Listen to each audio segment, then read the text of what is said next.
Les néognostiques n'ont pas modifié Platon. Les néognostiques sont des platoniciens. Seulement, ils ont adapté la doctrine de Platon à la gnose, que Platon ne connaissait pas.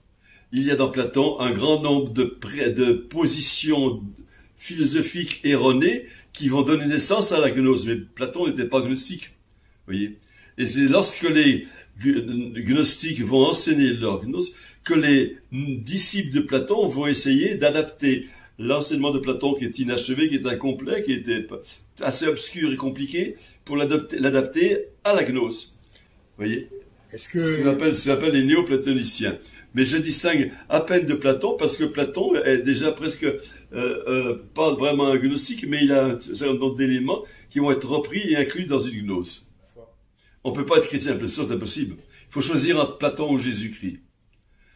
C'est ce qu'a fini par faire Saint Augustin à la fin de sa vie. Il a bien choisi Jésus contre Platon, et il l'a dit. Mais il a mis une vie pour le comprendre.